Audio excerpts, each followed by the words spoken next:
For the wonderful introduction. And thank you everyone for coming to my talk. It's great to be here at NCAR. Today, I'll be talking about a novel paradigm for research that combines scientific knowledge with data science methods to accelerate scientific discovery. This is the paradigm of theory-guided data science that my research builds upon, whereby theory, I mean scientific theory or scientific knowledge or physics, and I'll be using these terms interchangeably.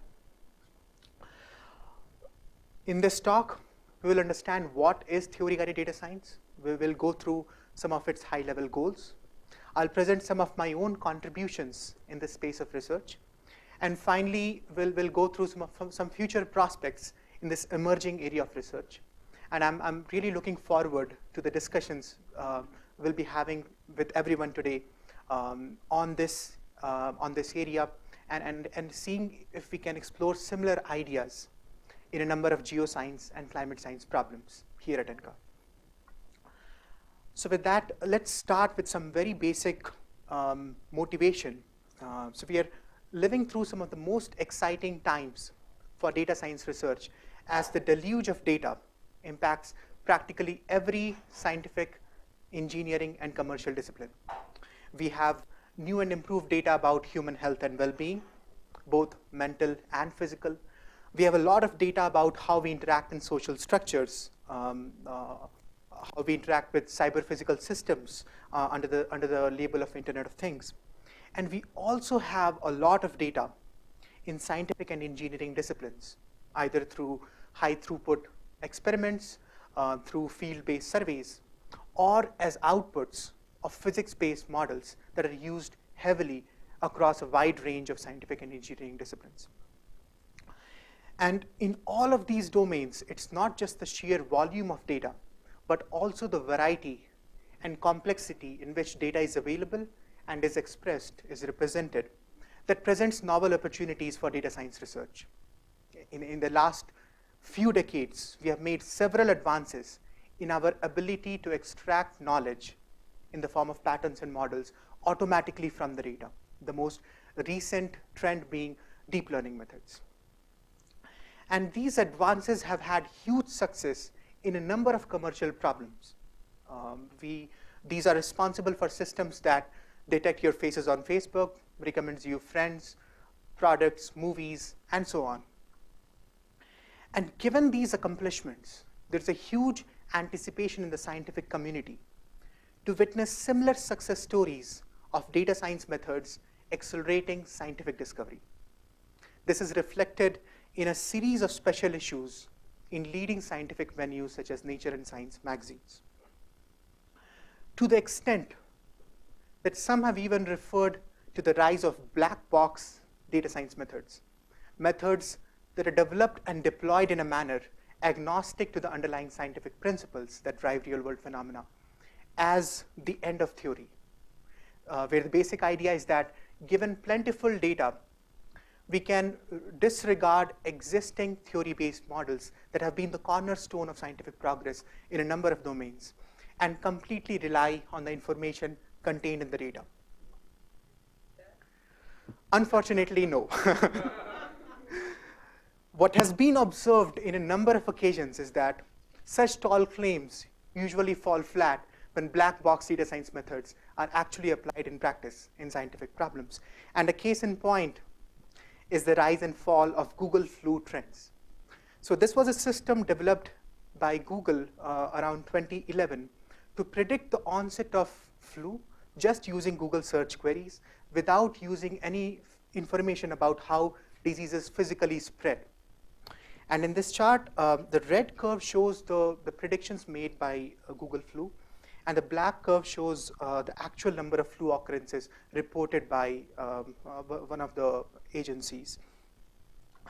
What we can see is that despite the initial success, in the years that was used to train the model and to test and evaluate the model soon started overestimating by several factors when it was applied in future years, which can be seen by the discrepancy between the red and black curves. to the point that, that Google Flu was eventually pulled down. And this is not an isolated story. There are several articles and reports that highlight the pitfalls of black box data science methods in many scientific problems, including many in climate science. So what's so special about scientific problems that limits the success of black box methods that have otherwise been so successful in many commercial problems? Well, the first deterring factor in a number of scientific problems is the paucity of labeled samples and the small sample size problem that we encounter in many scientific problems, which is in contrast to a number of commercial problems where we have internet scale labeled data. For example, we have the 1 million image net data set that has been driving research in computer vision related problems. And we have the 1 trillion text corpus for language translation problems.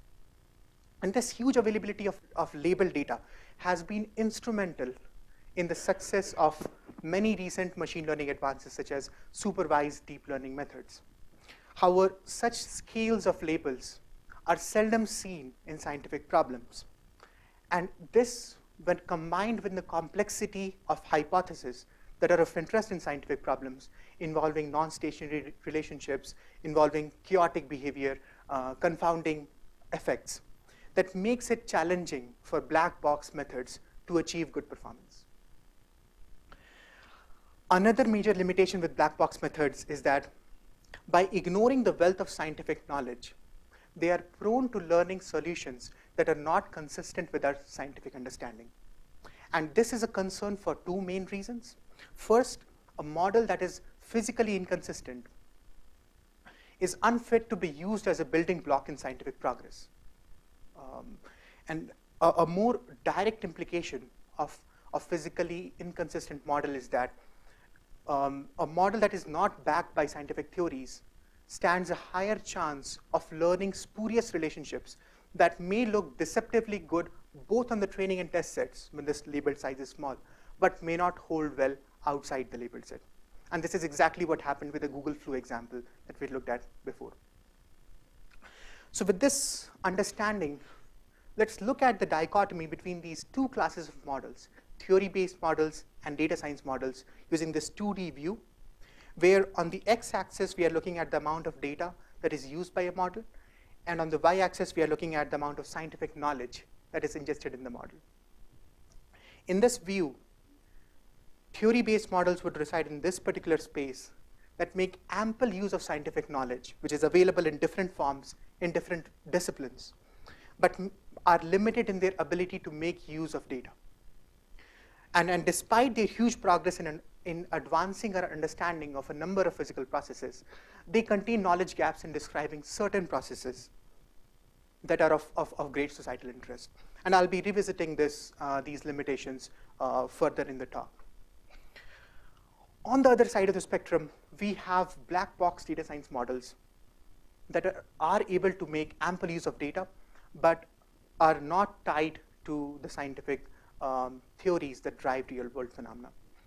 So in this view, it's easy to see that both these classes of models make ineffective use of the two sources of information that is available, data and scientific knowledge.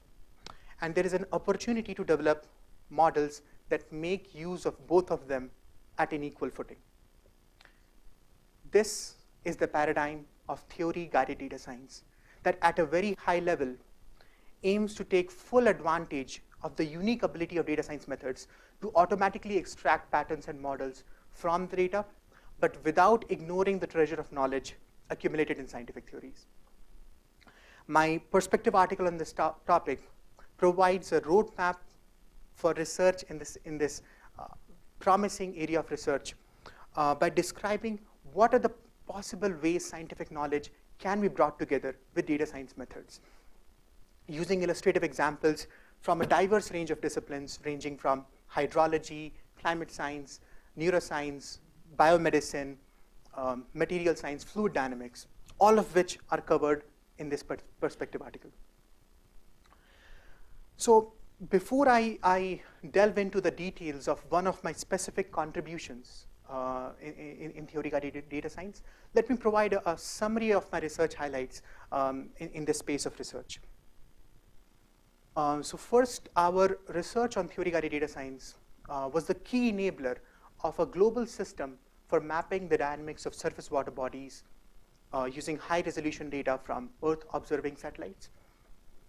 For this problem, we made use of a very simple yet very effective physical principle of the dynamics of surface water, which is that water first goes down to locations at deeper elevation before going to locations at higher elevation. This very simple physical principle helped us refine the outputs of classification algorithms and discover a variety of changes happening to surface water bodies across the world. For example, we are able to see changes in river courses around the world because of changes in sediment structures. We are able to quantify the melting of glacial lakes in Tibet because of climate change. We are able to discover how different lakes across the world have been shrinking, for example, Lake Mead, because of droughts and because of human actions. And we are also able to detect the construction of new dams and reservoirs across the world better than any state-of-the-art self-reporting services. This work was conducted as part of the NSF Expeditions and Computing project on understanding climate change using data-driven approaches. And our work on creating this global surface water monitoring system was the highlight of an NSF news story. More recently, we've been working on a DARPA World Modelers program to address food security, where we are working with a diverse collection of models developed in different disciplines such as hydrology, agriculture, climate science, social science, economics, all of which impact food security. Some of these models are process-based or physics-based, others are empirical or data science-based. And my research explores how can we combine the outputs of all of these models together to produce meaningful analysis of this entire complex system. Another project that I'm actively working towards is to create hybrid combinations of physics-based models and data science models, which we are referring to as hybrid physics data models. This work was a centerpiece of an NSF Expeditions proposal that we worked on last year to address 21st century water challenges by combining models in hydrology with machine learning methods. And this work advanced to the final stage of review and was invited for a riverside visit last year. It didn't make it to the final cut, but we are making a lot of progress in this project and are looking for funding and collaboration opportunities. More recently, I've been working with collaborators at USGS and the University of Wisconsin Limnology Center to combine physics-based models with neural network architectures under the framework of physics-guided neural networks to model various aspects of lakes, such as lake temperature or the phosphorus content in lakes. So with this, we can get a sense of the different research directions in theory-guided data science. I'm happy to talk about any one of them in detail. But in the remainder of the talk, I'll focus on my specific contributions on creating these hybrid physics data models. And to understand what these models are, let's look at an illustrative problem of modeling the temperature of water in lakes, which is important from a number of perspectives, because lake temperature drives the growth and survival of fishes. It's responsible for events such as harmful algal blooms. And knowledge about lake temperature also provides information about the chemical composition of water, which is important in a number of applications. The standard approach for studying lake temperature is to model how the temperature of water varies across the depth in a lake and over time. So this is, in some sense, looking at a 1D model of the temperature, where the only dimension of interest is the depth, and we are lumping the lateral dimensions for simplicity. And there are several input drivers that affect variations in lake temperature. such as the amount of radiation that comes to the surface of the water, the air temperature, wind speed, many of which, or actually all of which, we can observe through meteorological recordings or through outputs of climate models and other physics-based models. And the standard approach for mapping the relationships between these input drivers and the target variable, which in this case is the lake temperature, is to make use of physics-based models of dynamical systems that are used heavily in a number of scientific applications. A very basic structure of a physics-based model is shown here using this caricature diagram, where the relationships between the inputs and outputs are governed by physics-based equations. For example, the conservation of mass, momentum, and energy. Many of these physics-based equations involve hidden parameters that have to be estimated or calibrated from the data. And we may occasionally involve hidden states that are time-stepped in nature, and they are basically the derivatives, time derivatives of the input variables. All of this together constitutes a physics-based model. For example, for studying lakes, one of the state-of-the-art models is the General Lake Model, GLM, that captures a variety of processes responsible for the energy and mass balance in lakes. And we will be using GLM as a standard physics-based model in the remainder of this talk. And these physics-based models have a number of limitations that are experienced or are encountered across the range of applications where physics-based models are used.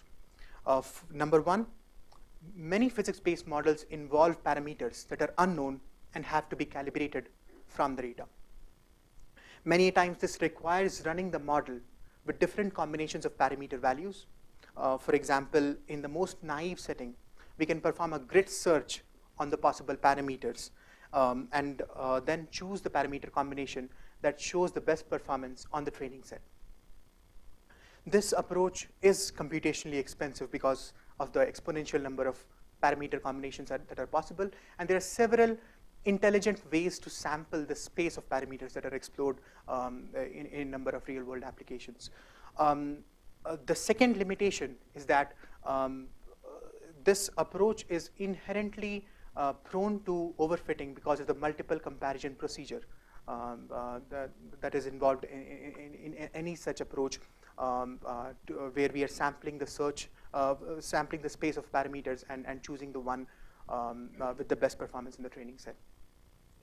The second major limitation with many physics-based models is that in order to meet the operational scales at which these physics-based models have to be deployed, many physics-based models make use of approximate forms of physical relationships, which introduces model biases. For example, for modeling lakes, one of the unknown quantities is the bathymetric structure of the surface of the lakes beneath the water. And this is a quantity that is difficult to observe directly. So it is generally approximated using simple polynomial shapes such as cones or other such functions, which introduces an inherent bias in the performance of these physics-based models.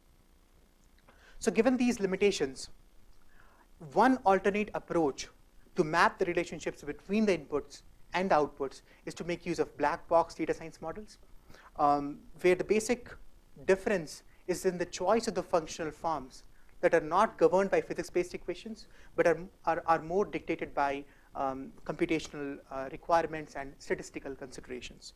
And they have their own sets of challenges. They are data hungry, and they are unable to provide physical insights, as we discussed before. So given the complementary strengths and weaknesses of physics-based models or white box models and these black box data science models, there's a huge opportunity in creating hybrid combinations of physics-based models and data science models, shown here as gray boxes, where first, the knowledge of physics can be used to guide the learning of data science models to physically consistent solutions. And second, where data science models can be used to replace or augment certain components of physics-based models where our current knowledge is lacking. If effectively utilized, this framework of hybrid physics data modeling can unlock the full potential of data science methods in a number of scientific disciplines that make use of physics-based models and where we have some availability of data. And the exact form of coupling between the physics-based model and the data science model may depend on the specific needs of an application problem. In some problems, we may need to modify the physics-based model that can range in its level of complexity. But in the remainder of the talk, I'll present a very simple approach for creating these hybrid models that does not need to modify the physics-based model and hence can be applied across a number of disciplines. So to understand this simple construction, let's look at the problem of lake temperature modeling, where we are given a set of input drivers, which we can run through a physics-based model, for example, the GLM model, to predict or to simulate the target variable, which in this case is temperature, denoted here as Y physics. We can also feed our input drivers to a black box data science model, for example, a feed-forward neural network architecture that extracts complex features at the hidden layers and finally predicts the temperature on the output layer.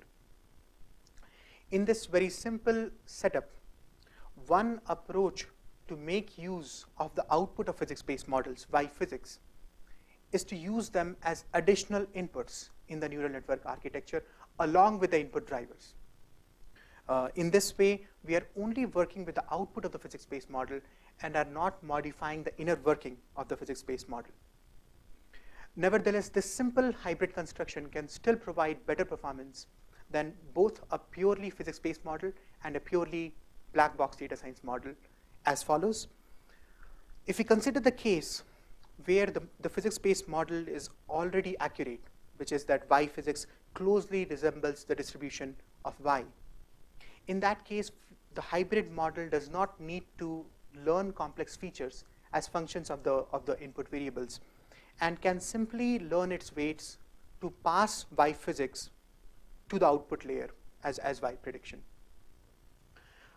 However, if there are systematic biases in the output of the physics-based model, that is where the neural network architecture can kick in to augment those biases by extracting complex features as functions of the input drivers as well as the Y physics. In the most extreme case, when Y physics is purely random and has no information about the target variable, in such situations, the hybrid model can learn to downweight the importance of Y physics and mostly rely on the input drivers, thus mimicking a black box model.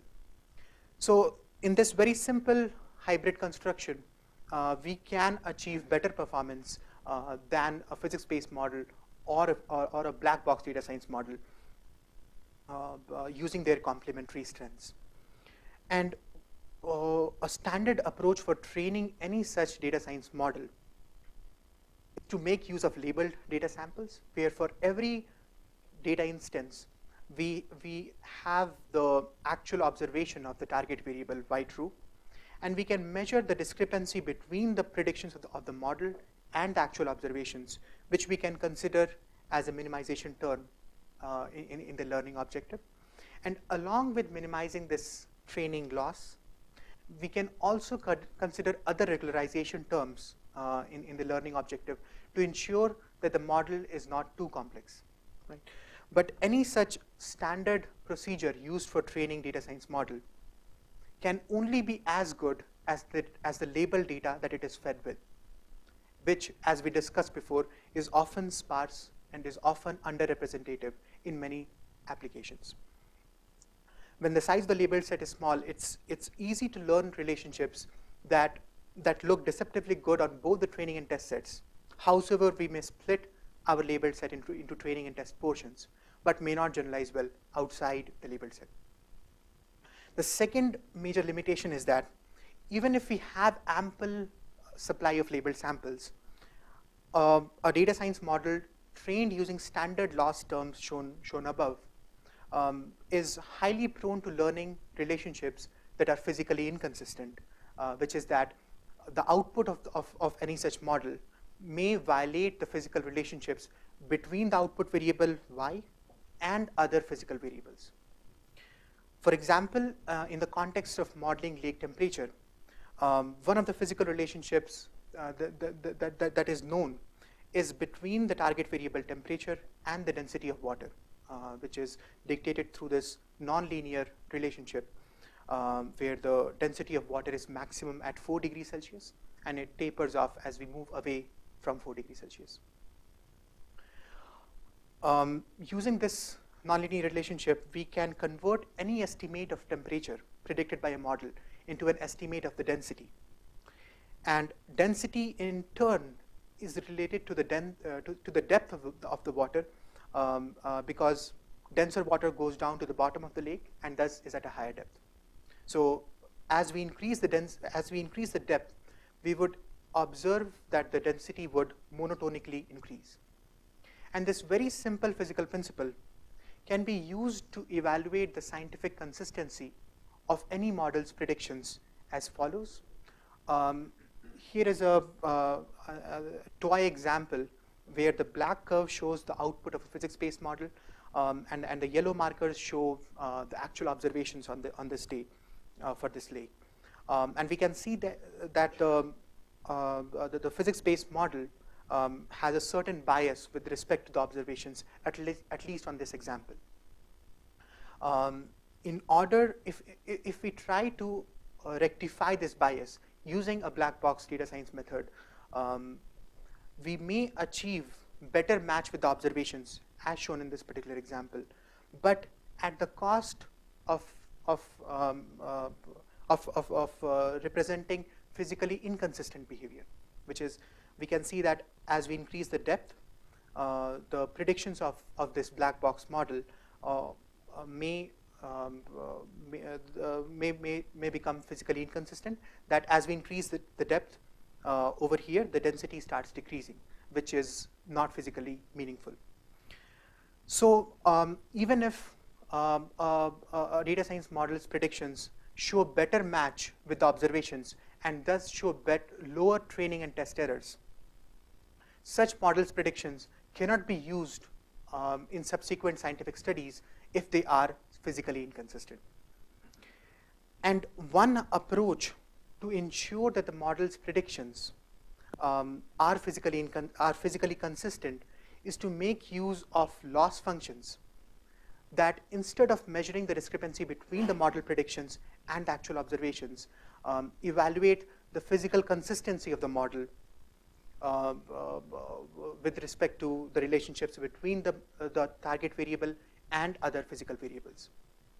For example, here is one simple approach for constructing a physics-based loss function for the problem of modeling lake temperature. What we can do is, given the density estimates of any data science model, we can pick any consecutive pair of depth values shown here as di and di plus 1 and look at the difference in the density estimates at these two depth values, represented here as delta I. If the model's predictions are consistent with the physical relationship between density, depth, and temperature, we would expect delta I's to be non-positive. In fact, any positive occurrence of delta I can be viewed as a violation of the basic physics. And hence, one very simple approach to construct a physics-based loss function is to look at the sum of all physical violations happening at all pairs of depth values and across all time points. By using such physics-based loss functions in the learning objective, we can expect to obtain model predictions that are consistent with our scientific understanding. And another advantage in using this physics-based loss function is that if we look closely, this loss function only depends on the output of the model, but does not depend on the actual observations. Hence, it can even be applied on unlabeled data instances, where we can run the model, obtain the model's predictions, and then evaluate if those model predictions are consistent with those physical relationships or not, thus alleviating the challenge of limited labeled samples that we discussed before, which is a major hindrance for supervised learning methods in many scientific problems. So with that understanding, let's look at the complete framework of training these hybrid physics data models termed as physics-guided neural networks, where on the labeled examples, we can evaluate standard loss terms, such as the training loss or other regularization terms. But on the unlabeled data samples, we can also evaluate the physical consistency of the model, and we can consider all of these terms together in the combined learning objective that involves terms corresponding to the empirical error of the model. It involves terms corresponding to the statistical error of the model. And along with these two standard pillars of generalization performance that are at the heart of many machine learning algorithms, we are also introducing another component of generalizability, which is the scientific consistency of the model's predictions. And this is one of the first directions in using scientific consistency to ensure better generalization performance and to ensure physical consistency of our predictions. To evaluate the importance of using physics, we considered a very simple experimental setup using two lakes, one in Minnesota, the other in Wisconsin. And they both have different number of labeled samples that are collected from different monitoring agencies. These labels are also available infrequently in time. So we may have more observations in certain years, in certain seasons. For example, for Lake Mille-Lacs in Minnesota, here is the distribution of the number of labels across time. And to ensure that that there is no overlap between the training and test sets in our experimental procedures, we consider the middle portion of the data for testing and use the remainder of the data for training. And we could flip them around, or we can change the size of the training set as well. The only consideration we wanted to ensure is that there should be no temporal overlap. That the training and test periods should not interleave. We considered three different baseline methods to compare our PGNN results. The first is the physics-based model, the GLM model. The second is the black box neural network model, NN, that uses the same architecture that is used in the PGNN model that we present. And we also considered an intermediate product of our PGNN framework, referred to as PGNN not, that uses the output of the physics-based model in the construction of the neural network architecture, but does not make use of the physics-based loss function. So by comparing our results with PGNN not, we will be able to evaluate the importance of using physics to guide the learning of neural network architectures. We considered the following evaluation metrics. The first is the standard root mean squared error on the test data, the units of which are in degrees Celsius. And we also used another evaluation metric which measures the physical consistency of the model, which is basically if we run our model on multiple time points, what is the fraction of time points when the model's predictions are inconsistent with the physical relationships. We'll be using 2D plots to visualize these two evaluation metrics together, where on the x-axis we are looking at the physical inconsistency of the model, which can range from 0, meaning completely consistent, to 1 being completely inconsistent. And on the y-axis we are looking at the standard RMSE on the test set. In this view for Lake Mille-Lacs, we can see that the physics-based model has an RMSE of about 1.7 degrees Celsius. but it is always physically consistent because of its design. Instead of the physics-based model, if we use a black box neural network architecture, we can see that we can achieve significant improvements in the test RMSE, which can be brought down to 1.2, but at the cost of being physically inconsistent approximately 80% of the times. If we further augment this basic neural network architecture using the output of a physics-based model, we will arrive at the results of the PGNN knot that shows further reductions in the RMSE, close to 0.8, but still without showing any improvement in the physical consistency of the model. So even if this model shows better match on the training and test sets, because of this high amount of physical inconsistency, they cannot be used in subsequent scientific studies as inputs to other physics-based models.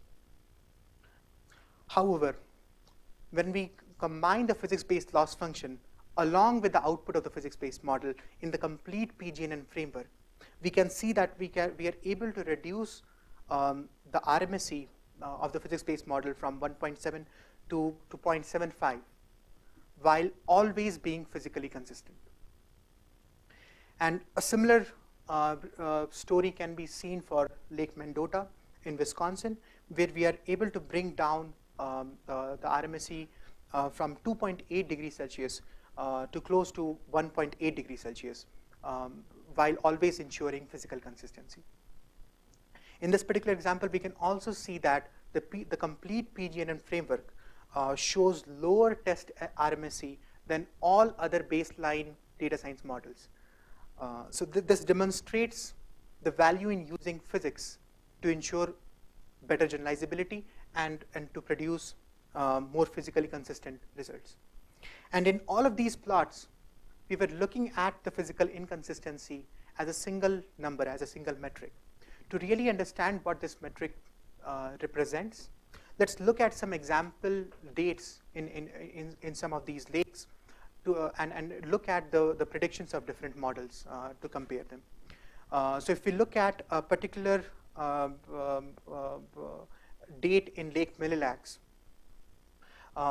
we can see that the black curve shows the output of the physics-based model, and the yellow markers show the actual observations. And we can see that at least on the upper portion of the lake, the physics-based model has a certain bias with respect to the observations.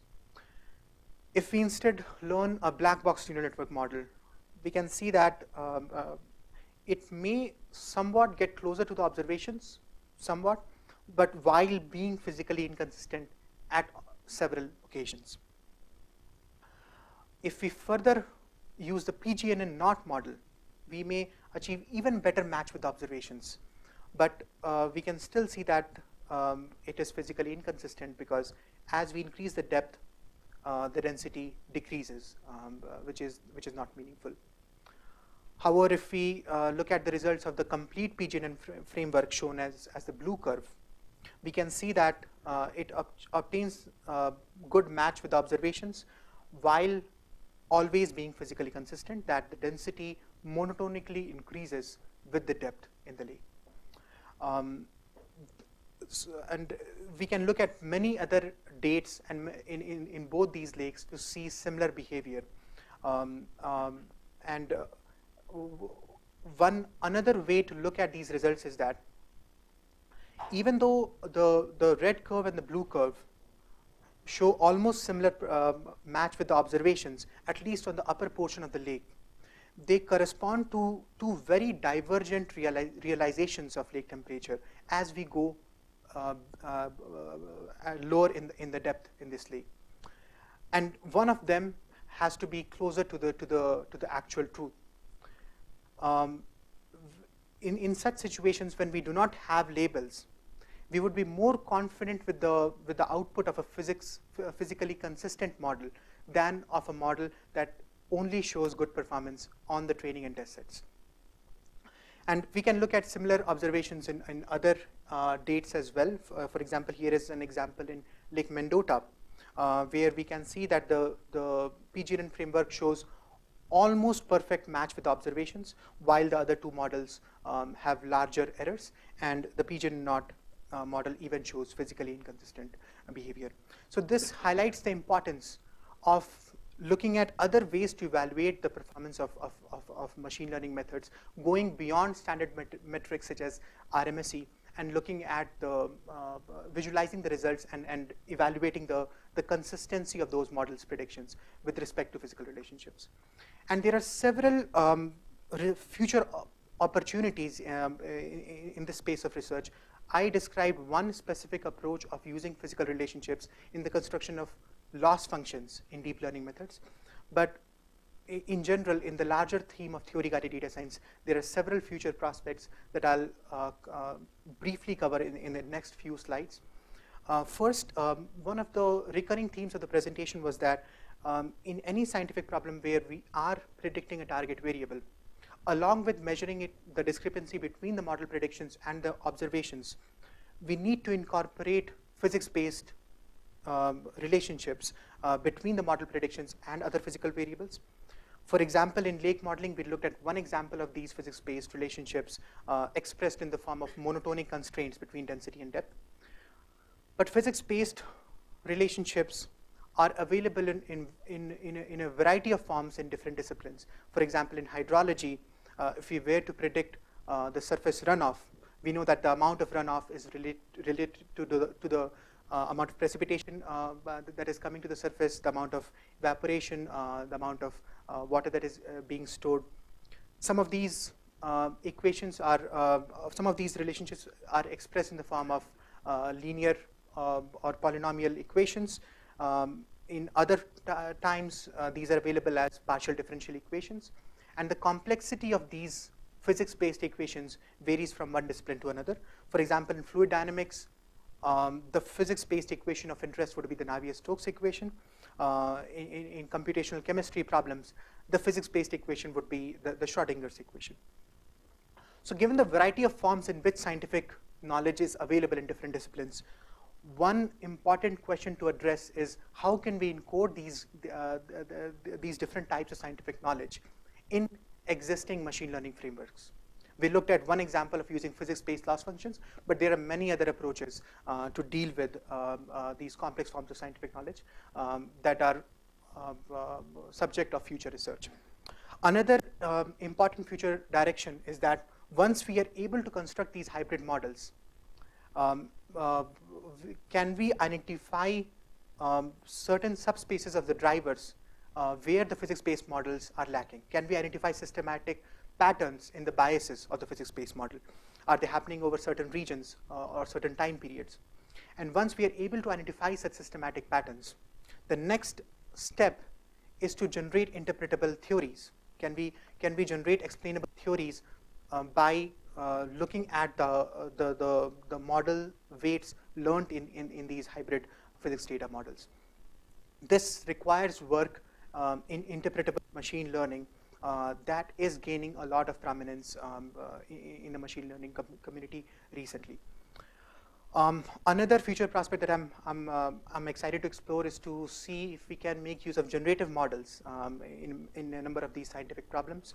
One of the state-of-the-art generative models that has gained a lot of prominence in computer vision related problems is the generative adversarial networks, or GANs, where the basic idea is, given a distribution of real world data points such as real world images, can we generate synthetic data points that have a distribution almost similar to the training real world, to the training images that it was fed with.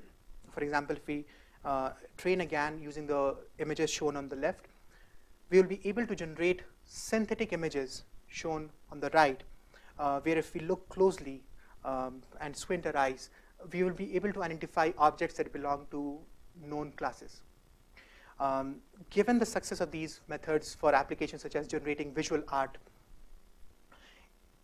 it's one important direction to consider is, can we build GANs to simulate physical phenomena? Can we have a GAN that can simulate turbulent flow dynamics or even more complex dynamics of real world processes such as global climate variables? And in all of these efforts, one important research direction to consider is how can we ingest the scientific knowledge that we have of these physical processes in the construction of these scans? How can we make them physics aware? So with that, let me summarize. We talked about the paradigm of theory-guided data science. We looked at several ways of introducing physics along with machine learning methods.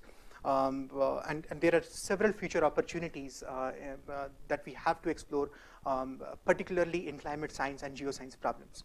And I'll be happy to learn more and brainstorm ideas on this promising direction. With that, let me conclude by thanking my advisor, Professor Vipin Kumar, a number of mentors who have been very supportive during my PhD career, a number of collaborators from different agencies and different departments with whom I've had an opportunity to work with. And finally, I'd like to thank the excellent team of graduate and undergraduate students at UMN with whom I've had a chance to work with. Thank you, and please let me know if you have any questions.